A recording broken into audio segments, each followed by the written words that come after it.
Paisley Morrison Johnson est venue au monde dans l'État du Dakota du Sud, aux États-Unis, dans un contexte rempli d'angoisse, d'espoir et d'interrogation. Dès les premiers instants de sa naissance, les médecins et ses parents ont compris que quelque chose n'allait pas. Son visage, pourtant doux et angélique, était marqué par une particularité frappante. Sa langue était anormalement grande. Si grande en réalité qu'elle sortait constamment de sa bouche, la rendant incapable de téter, de respirer correctement ou même de fermer les lèvres. Pour un nouveau-né, cela représentait une urgence vitale. Le diagnostic tomba rapidement. Paisley était atteinte du syndrome de Beckwith-Wiedemann, un trouble génétique extrêmement rare qui touche environ une naissance sur 11 000 à travers le monde. Ce syndrome est caractérisé par une croissance excessive de certaines parties du corps, des organes internes ou externes, des membres ou, comme dans le cas de Paisley, de la langue. Dans le jargon médical, cette condition particulière s'appelle une macroglossie, une langue disproportionnée par rapport à la taille du corps. Paisley Morrison Johnson, originaire du Dakota du Sud, avait une langue si grande que les médecins craignaient qu'elle ne bloque ses voies respiratoires. Cette maladie rare a fait que la langue de la petite fille a grandi de plus de 2 fois la taille de sa bouche. Et elle a même choqué les médecins, qui ont déclaré qu'il s'agissait de l'une des plus grandes langues qu'ils aient jamais vues. Environ 90% des enfants atteints du syndrome de Welchpool ont une langue élargie, ce qui peut entraîner des problèmes de respiration, d'alimentation et d'élocution. En conséquence, jusqu'à l'âge de 6 mois, Paisley a dû être nourrie par sonde gastro-intestinale car elle avait du mal à manger et ne recevait pas les nutriments essentiels nécessaires à sa survie. Pendant la première semaine de sa vie, elle était incapable de respirer par elle-même et devait compter sur un respirateur.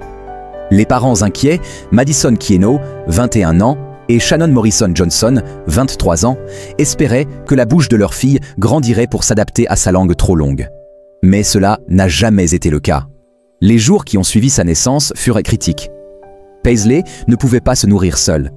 Sa langue, grosse comme celle d'un adulte, remplissait sa bouche et bloquait sa gorge. Elle risquait de s'étouffer à tout moment, même en dormant. Les médecins ont dû l'alimenter par une sonde nasogastrique et la garder sous surveillance constante. Pour ses parents, Madison Kieno et Shannon Morrison Johnson, le choc fut immense. Aucun test prénatal n'avait révélé cette condition. Ils avaient imaginé la naissance de leur premier enfant comme un moment de bonheur absolu, et ils se retrouvaient, soudain, plongés dans un cauchemar médical. Mais malgré la peur, une chose restait certaine. Ils l'aimaient profondément. Ils étaient prêts à tout pour donner à leur fille la chance de vivre normalement, de respirer librement, de rire, de manger, de parler, et surtout, de sourire. À l'âge de 6 mois, les médecins décidèrent d'intervenir. Paisley allait subir sa première réduction de la langue, une opération complexe et délicate. Le but était de retirer une partie de la langue afin de lui permettre de respirer plus librement et de commencer à s'alimenter. Mais malgré le succès apparent de l'opération, la langue de Paisley continua de croître rapidement, dépassant encore les limites naturelles. Même après une opération chirurgicale visant à réduire sa taille, la langue de Paisley a continué à repousser et pendait toujours hors de sa bouche. Une deuxième opération fut programmée. Cette fois, les chirurgiens retirèrent plus de 5 cm de muscles de sa langue. Cela représentait plus de la moitié de sa langue. Une intervention chirurgicale extrêmement rare chez un nourrisson. Le risque était grand, mais nécessaire.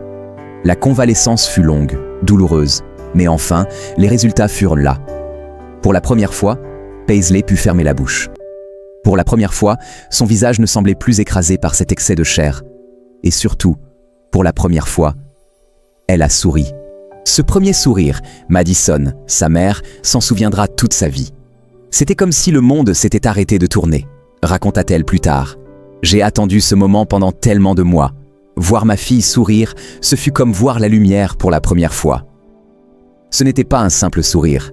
C'était un triomphe, une victoire contre la fatalité. Une preuve que Paisley voulait vivre, voulait se battre et avait toute une vie à conquérir devant elle. Même après les chirurgies, la vie de Paisley n'était pas exempte de difficultés.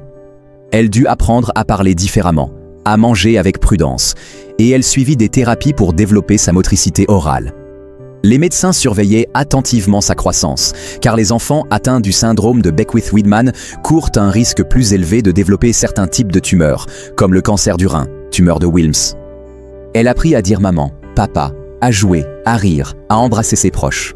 Madison a déclaré « Depuis sa 2e opération, sa langue n'a pas autant repoussé, et cela ne l'empêche pas de manger ou de boire au biberon, ce qui est formidable. Elle est toujours surveillée, tous les 3 mois.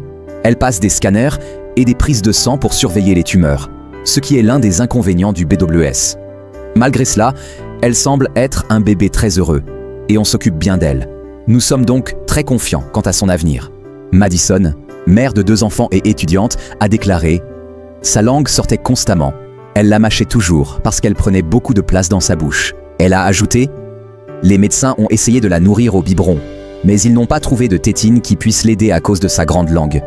Avant, elle ne pouvait même pas prononcer les sons des mots comme « maman » et « papa » à cause de la taille de sa langue. Donc cela ressemble à une réussite énorme. D'autres symptômes de cette maladie comprennent des plis derrière les oreilles, un côté du corps plus grand que l'autre et un poids de naissance plus élevé que d'habitude. Madison a déclaré « Parce que sa langue sortait de sa bouche et restait constamment en dehors, on avait toujours l'impression qu'elle faisait des grimaces. Très souvent, des inconnus la regardaient et certains faisaient des commentaires. Ils me demandaient toujours pourquoi elle était si différente et pourquoi elle avait une langue aussi énorme. Le syndrome de Beckwith-Wiedemann reste un mystère pour beaucoup.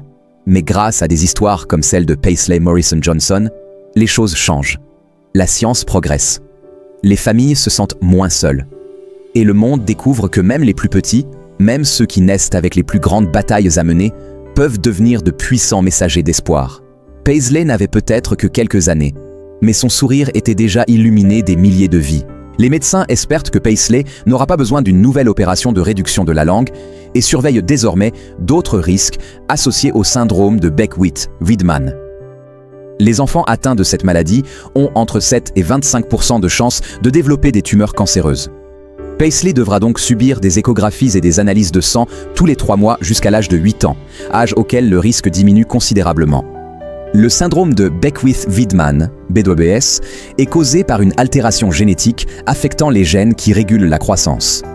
Chez certains enfants, cela entraîne un développement anormal de certaines parties du corps, mais il est impossible de prédire à l'avance quelle partie sera touchée. Dans le cas de Paisley, la langue était la principale zone affectée, mais elle devait aussi être surveillée régulièrement pour d'autres complications potentielles.